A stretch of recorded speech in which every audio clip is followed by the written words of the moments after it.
sorry, you're back again.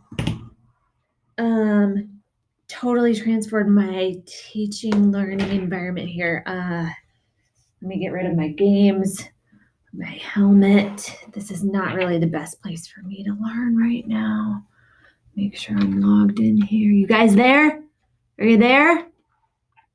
Oh, okay. What are we doing today? Oh man. Okay. So we're talking right now about the difference between working at home and working here at school. Right. So as you guys saw, I was almost really comfortable there for a minute. Not the best learning environment for me. Foot up, totally chill. Had a hat on just because it gives me a lot of comfort. Totally on my phone. Didn't even realize you guys were there. So as we are thinking about going into this next semester and really achieving at our highest level, I really want you guys to think about the space that you're learning in. And yes, for some of you, that's at home. For some of you, it's at grandparents' house. And for some of you, it's here at school or even at the teen center.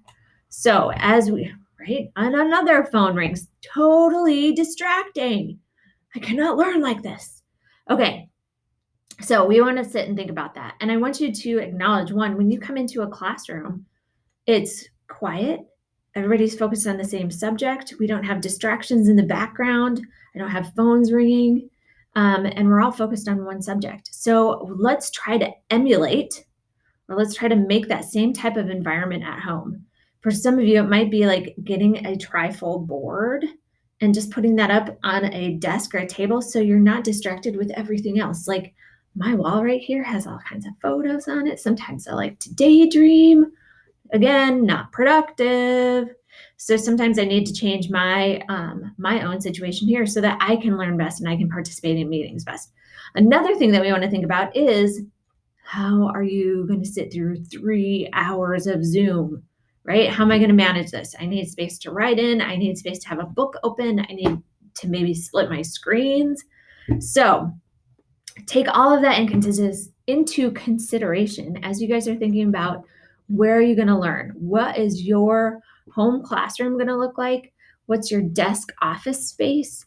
What is maybe even the kitchen table going to look like as you are starting to do Zooms for second semester, right? And as you guys see, I like to stand up sometimes. So I have a higher desk, right? I have a high desk and a high chair so that when I feel like I need to move, I can move, but yet I'm still in my Zooms. So think about your chair. Think about the comfort of your chair, because we all know that sitting for 3 hours can get kind of painful. Think about what's behind you, right? If there are people moving behind me, I'm going to be looking all over.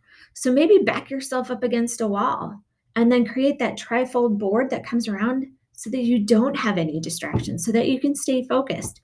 Then another good tip is to think about headphones, right? And we want to make sure that if we have headphones in, that we have the mic ability. So a lot of you have AirPods or Beats or something like that. And I know that the majority of those have headphones or have the microphone availability. So make sure that you're able to communicate, right? That's part of learning, is being able to share what you've learned, or to maybe reword something so that someone else can learn.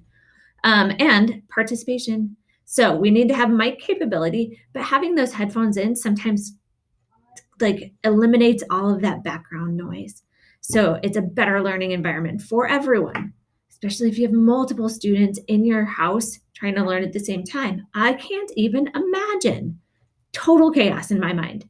So we really wanted to give you some time to think about that, and then some time to set this up as you go through the rest of your Friday and as you go into this weekend. Think about what you might do to improve your at-home learning space, or your learning space here at school, your learning space at the teen center, your learning space at the Boys and Girls Club, your learning space at Auntie and Uncle's, your learning space at Grandma's, and the list goes on and on and on. But think about what is going to help you create that focused environment and that comfortable environment so that you can focus on what is being taught. You guys have a great fourth period, and I will see you back. It's a day full of Miss Radford. Adios.